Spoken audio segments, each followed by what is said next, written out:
আমি আমার ছাত্র জীবনে একবার এতেকাফে বসছিলাম, মনে আছে, বহু বছর আগে। তো যেখানে এতেকাফে বসেছি আমার সাথে এক বৃদ্ধ মানুষ বসছিলেন এতেকাফে।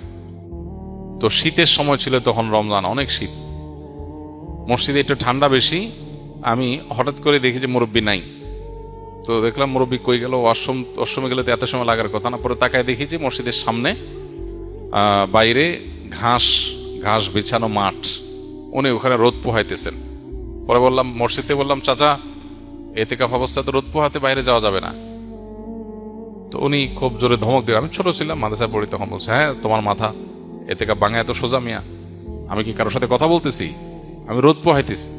এরকম ধারণা আমাদের সমাজে অনেকের মধ্যে আছে। আরেকজনকে আমি দেখছি, আমার মসজিদে উনি এতেকাফ করতে আসছেন, পরে হঠাৎ দেখি নাই, অনেকক্ষণ পরে আসছে। কেউ কই আসেন? বলে আমি ধান রোদ দিতে গেছিলাম, ধান শুকাইতে গেছি। ধান টান শুকায় আবার উনি চলে আসছেন এতেকাফে। তো যদি কারোর এরকম নিড থাকে যে তার বাহিরে কাজ করতে হয়, যেমন অফিসে জব করতে হয়, তার ছুটি নাই, কোনোভাবে ছুটি ম্যানেজ করতে পারেন নাই তিনি, তাহলে তিনি নফল এতেকাফ করতে পারেন। কিভাবে? মসজিদে গাট্টি বসকা থাকলো, যখন বাইরে চলে গেলেন তার এতেকাফ শেষ হয়ে গেল, যখন ঢুকলেন যতক্ষণ থাকলেন ততক্ষণ এতেকাফের নিয়ত করে থাকলেন।